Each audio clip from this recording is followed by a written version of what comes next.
Khauf TV, Kemudi Dakwah, Kajian Islam. Innal hamdalillah nahmaduhu wa nasta'inuhu wa nastaghfiruh wa na'udzu billahi min syururi anfusina wa min sayyiati a'malina. Man yahdihillahu fala mudilla lahu wa man yudlilhu fala hadiya lahu. Wa asyhadu an la ilaha illallah wahdahu la syarika lahu wa asyhadu anna Muhammadan abduhu wa rasuluhu la nabiyya ba'dah. Allahu ta'ala fi kitabihil karim. أعوذ بالله من الشيطان الرجيم. يا أيها الذين آمنوا اتقوا الله حق تقاته ولا تموتن إلا وأنتم مسلمون. أما بعد فإن أصدق الحديث كتاب الله وخير الهدي هدي محمد صلى الله عليه وسلم وشر الأمور محدثاتها وكل محدثة في الدين بدعة wa kullu bid'atin dalalah wa kullu dalalatin finnar. Ayyuhal mu'minun, sidang salat Jumat yang dimuliakan, dirahmati Allah Subhanahu wa ta'ala. Usikum wa nafsi bitaqwallahi faqad fazal muttaqun. Disebutkan dalam sebuah hadis yang diriwayatkan oleh Al-Imam Bukhari dari sahabat yang mulia An Abi Bakrin As-Siddiq radhiyallahu anhu annahu qala li Rasulillah sallallahu alaihi wasallam, allimni du'aan ad'u bihi fi salati. Qala qul Allahumma inni zalamtu nafsi zulman katsira ولا يغفر الذنوب إلا أنت فاغفر لي مغفرة من عندك وارحمني إنك أنت الغفور الرحيم. Rawahu Bukhari. Diriwayatkan dalam sebuah hadis yang sahih dari Imam Bukhari dari sahabat yang mulia Abu Bakar As-Siddiq, semoga Allah meridhoinya, di mana Abu Bakar As-Siddiq radhiyallahu anhu berkata kepada Nabi sallallahu alaihi wasallam, "Allimni du'aan ad'u bihi fi salati." Ya Rasulullah, ajarkanlah kepadaku sebuah doa yang doa ini aku bisa baca dalam salatku. Doa yang aku akan baca dalam salatku. Maka Rasulullah SAW mengajarkan kepada Abu Bakar, Qul Allahumma inni zalamtu nafsi zulman katsira. Katakanlah wahai Abu Bakar, sungguhnya aku telah melakukan kezaliman terhadap diriku dengan kezaliman yang banyak. Wa fi riwayatin zulman kabira. Dalam riwayat yang lain disebutkan kezaliman yang besar. Wala yaghfiru dzunuba illa anta. Dan sungguhnya tidak ada yang bisa mengampuni kezalimanku kecuali Engkau ya Allah. Faghfirli maghfiratan min indik warhamni. Maka ampunilah, berikanlah aku pengampunan dari sisimu dan rahmatilah aku, innaka antal ghafurur rahim, karena Engkau ya Allah yang maha pengampun lagi maha penyayang. Sidang salat Jumat yang dimuliakan, dirahmati Allah Subhanahu wa ta'ala, pada khutbah yang mulia ini, pada hari yang berkah ini, mari kita bersama-sama sejenak bersama hadis Rasulullah sallallahu alaihi wasallam untuk kita ambil pelajaran, untuk kita amalkan, untuk kita pahami dan kita amalkan dalam kehidupan kita. Karena sungguhnya pada hadis-hadis Rasulullah SAW terdapat kebahagiaan, terdapat petunjuk, terdapat jalan yang lurus. Di mana di dalam hadis yang kita sebutkan, hadis Abu Bakar As-Siddiq, setidak-tidaknya, sedikit-dikitnya kita bisa mengambil 4 pelajaran. Dari banyaknya pelajaran-pelajaran yang bisa kita gali dan kita nukil dari hadis yang mulia ini. Pelajaran yang pertama, di mana Abu Bakar As-Siddiq radhiyallahu anhu bertanya kepada Rasulullah sallallahu alaihi wasallam, dan sungguhnya sebaik-baik penanya adalah Abu Bakar As-Siddiq, orang yang paling mulia setelah Nabi sallallahu alaihi wasallam. Dan sebaik-baik orang yang menjawab dan yang ditanya adalah Rasulullah sallallahu alaihi wasallam. Tidak ada orang yang lebih mulia daripada beliau di alam semesta ini. Namun lihat ayuhal mu'minun, pelajaran yang pertama yang kita bisa ambil petik adalah bagaimana Abu Bakar As-Siddiq meminta kepada Nabi, datang kepada Nabi sallallahu alaihi wasallam untuk diajarkan sebuah ilmu, diajarkan sebuah doa, alimni, ajarkanlah kepadaku. Ini menunjukkan akan agungnya ilmu, akan mulianya sebuah ilmu. Karena para nabi dan rasul perlu kita ketahui dan kita ketahui bersama, tidaklah para nabi dan rasul meninggal dunia melainkan meninggalkan sebuah ilmu. Tidaklah warisan para nabi dan rasul harta, jabatan, tidak. Namun warisan para nabi dan rasul adalah ilmu. Lam yuwarisu dinar wala dirhama wa innama warasul ilma. Para nabi tidak mewariskan harta, dirham dan dinar, walakin akan tapi para nabi mewariskan ilmu. Oleh karena itu Abu Bakar Siddiq datang kepada Nabi, tidak meminta harta, tidak meminta dunia, namun meminta diajarkan sebuah ilmu. Semangatnya para sahabat Nabi mendatangi Nabi mereka, mendatangi Rasulullah SAW untuk meminta kebaikan. Di antara mereka meminta untuk ditunjukkan amal yang baik, ayu amalil afdal, apakah amal yang paling afdal di sisi Allah. Di antara mereka pun ada yang meminta kepada Rasul untuk diajarkan agar terhindar dari keburukan. Ini yang menunjukkan kepada kita pentingnya ilmu dan tidak berharganya di dunia ini di sisi orang-orang saleh, para ulama. Maka ayuhal mu'minun, menuntut ilmu, terkhususnya ilmu agama adalah kewajiban kita sebagai seorang muslim. Menuntut ilmu adalah warisan para nabi, dan bahagialah orang-orang yang mau menuntut ilmu, karena dengan ilmulah dia bisa beribadah kepada Allah dengan benar. Dengan ilmulah dia akan terselamatkan dari kesesatan di dunia dan di akhirat. Kemudian apa yang diminta Abu Bakar As-Siddiq, alimni du'aan, agar diajarkan sebuah doa fi salati, dalam salatku. Ini menunjukkan dalam salat ada perkara yang sangat besar, itu perkara doa. Banyak di antara kita yang lalai. Salat seakan-akan jasadnya salat, namun hatinya hilang. Seakan-akan ingin segera meninggalkan salat. Padahal para sahabat Rasulullah sangat rindu dengan salat. Karena salat itulah tempat dia bermunajat kepada Allah, memohon segala keluhan-keluhan yang dia bisa curahkan, yang dia bisa minta kepada Allah Subhanahu wa taala dalam sujud-sujudnya. Karena itu Abu Bakar Siddiq mengetahui perkara doa yang sangat penting dalam salat. Aqrabu ma yakunu 'abdu min rabbih wa huwa sajid fa'ksiru minhu du'a. Sedekat-dekatnya hubungan hamba dengan Rabb-nya adalah ketika dia sujud, maka perbanyaklah doa. Maka dalam salat ada perkara yang penting, itu kita berdoa kepada Allah Subhanahu wa taala. Dalam sujud-sujud kita, sebelum salam kita doa kepada Allah Subhanahu wa taala, meminta apapun yang kita inginkan.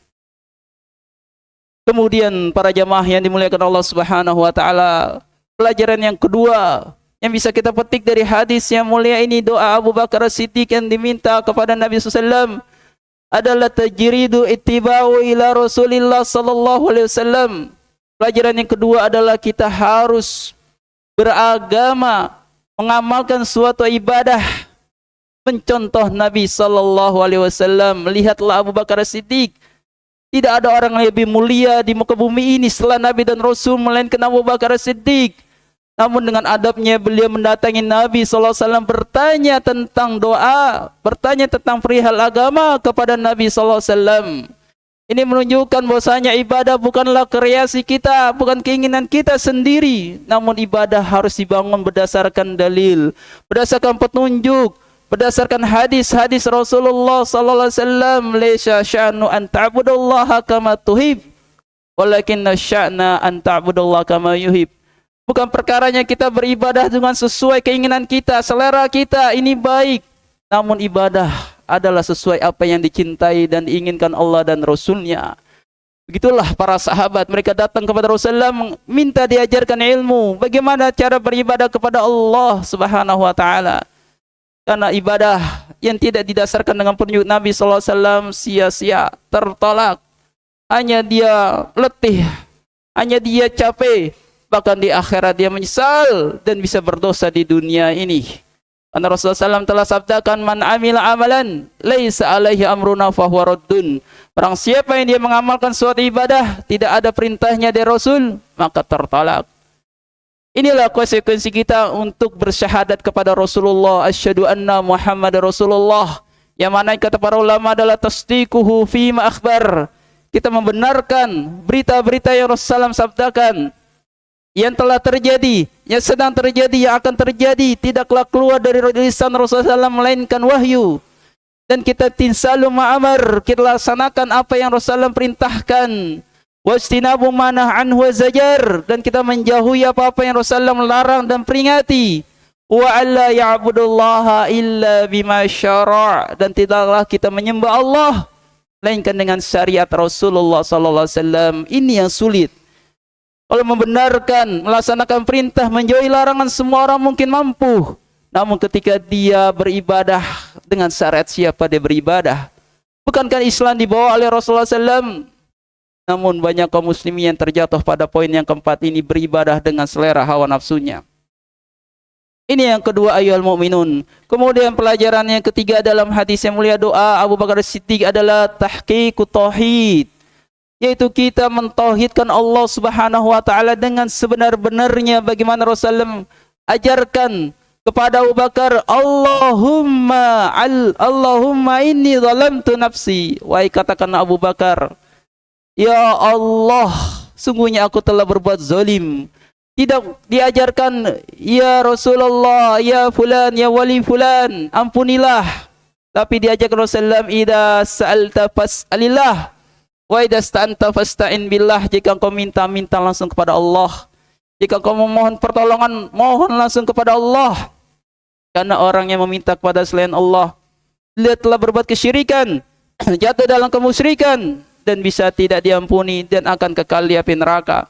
Innahu may yusyrik billah faqad harama alaihil jannah wa ma'wahun nar. Sungguhnya orang yang berbuat kesyirikan tempat kembali neraka, dan Allah haramkan surga. Mamata wa huwa yad'u min dunillahi niddan dakhalan nar. Barang siapa yang dia meninggal dunia menyeru, dia berdoa ataupun dia beribadah selain kepada Allah Subhanahu wa taala, maka dia penghuni neraka di akhirat. Ini banyak terjadi bagaimana manusia kaum muslimin meminta-minta kepada selain Allah. Yang kata para ulama, ketika dia meminta istighasah, isti'anah, mohon-mohon kepada selain Allah, jatuh kepada kesyirikan dengan 3 jenis.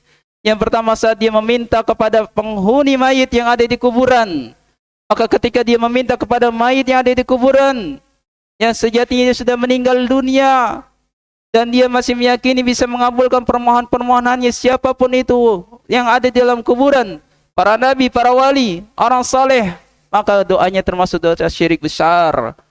Dosa yang bisa menyebabkan membatalkan keislamannya.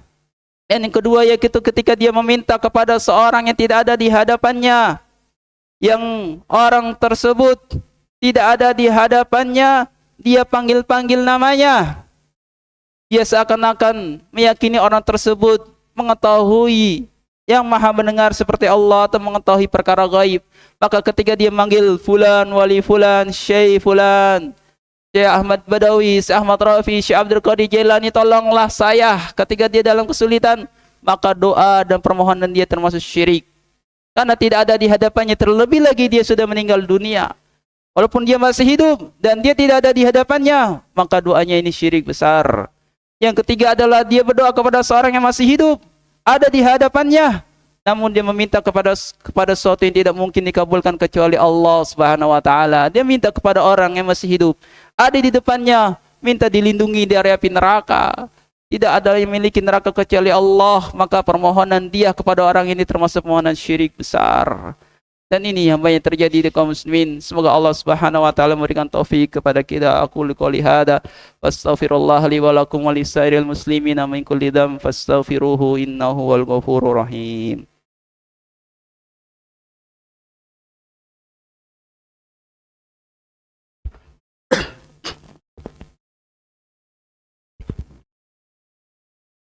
Alhamdulillah hamdan tayyiban mubarakan fi kama yuhibbu rabbuna wa yarda. Wassalatu wassalamu ala Rasulillah wa ala alihi wa ashabihi wa man wala wala hawla wala quwata illa billah, amma ba'd.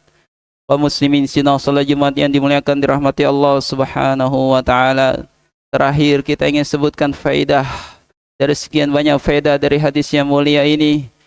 Yang mana faedah yang terakhir yang kita ingin sebutkan, bagaimana manusia ini banyak dosa. Manusia semulia-mulianya banyak kesalahan. Lihatlah siapakah yang meminta doa, diajarkan doa. Abu Bakar As-Siddiq, tidak ada yang memungkiri kemuliaannya. Orang yang paling mulia setelah Rasul. Dan siapakah yang menjawab dan mengajari doa? Nabi kita sallallahu alaihi wasallam, orang yang paling mulia, yang dijaga dosanya, diampuni dosa-dosanya yang lalu dan yang akan datang. Namun lihat doanya, Allahumma inni zalamtu nafsi. Ya Allah, sungguh aku telah banyak melakukan kezaliman yang banyak. Dan kezaliman yang dimaksud adalah, kata para ulama, bitaksiri min hakillah, yaitu dia sangat kurang maksimal dalam melaksanakan perintah-perintah Allah. Sangat dia banyak melalaikan perintah-perintah yang Allah perintahkan dan Allah larang. Dan dengan dia mengerjakan perbuatan-perbuatan yang diharamkan Allah, dia telah berbuat kezaliman. Dan kitalah orang-orang yang banyak berbuat zalim. Bahkan Abu Bakar As-Siddiq diajari Rasulullah SAW, orang yang paling mulia. Nabi kita pun membaca doa ini, menunjukkan kita ini orang yang banyak dosa. Maka janganlah sombong. Oleh karena itulah Allah Subhanahu wa taala dalam hadis qudsi mengatakan, ya ibadi innakum tukhti'una bil laili wan nahar wa ana aghfiru dzunuba jami'an fastaghfiruni aghfir lakum. Wahai hambaku, engkau sungguhnya banyak melakukan dosa pagi dan siang dan sore dan malam hari. Setiap hari engkau melakukan dosa kepada Allah. Namun mohonlah ampun kepada Allah. Janganlah berputus asa dari rahmat Allah. Allah Rabb kita Maha Pengampun. Mohonlah ampun kepada Allah, Allah pun akan mengampuni dosa-dosa kita. Maka kita banyak dosa. Inna bani adam khata wa khair khata'i tawabun. Bani Adam itu orang yang banyak dosa, dan sebaik-baik dosa adalah orang yang bertobat kepada Allah Subhanahu wa taala. Maka tidak ada kesombongan pada diri kita. Sejatinya kita adalah orang-orang yang banyak dosa. Kalau seandainya Allah bukakan dosa-dosa kita, niscaya orang tidak akan mau berdekat dengan kita. Namun Allah Maha Penyayang. Oleh karena itu dalam doa ini, faghfirli, ya Allah, ampunilah aku dan rahmatilah aku. Yang mananya seakan-akan kita minta, ya Allah, jauhkanlah aku dari api neraka, dari azabmu, dan masukkanlah saya surgamu, ya Allah. Dan semoga Allah Subhanahu wa taala mengabulkan doa-doa kita, dan doa ini bisa dibaca di dalam salat-salat kita, dalam sujud-sujud kita. Sebelum salam kita baca doa-doa ini, agar Allah Subhanahu wa taala memberikan taufik kepada kita dan mengampuni kesalahan-kesalahan kita. Allahumma amin. Innallaha wa malaikatahu yusholluna 'alan nabi ya ayyuhalladzina amanu shollu 'alaihi wa sallimu taslima. Allahumma shalli 'ala Muhammad wa 'ala ali Muhammad kama shallaita 'ala Ibrahim wa 'ala ali Ibrahim innaka Hamidum Majid. Allahumma barik 'ala Muhammad wa 'ala ali Muhammad kama barakta 'ala Ibrahim wa 'ala ali Ibrahim innaka Hamidum Majid. Allahumma ighfir lil muslimina wal muslimat wal mu'minina wal mu'minat al ahya'i minhum wal amwat innaka samii'un qaribun mujibud da'wat ya qadiyal hajat. Rabbana la tuzigh qulubana ba'da idh hadaitana wa hab lana min ladunka rahmah innaka antal wahhab. Rabbana atina fid dunya hasanah wa fil akhirati hasanah wa qina adzabannar wa akhiru da'wana alhamdulillahi rabbil alamin. Aqimis shalah.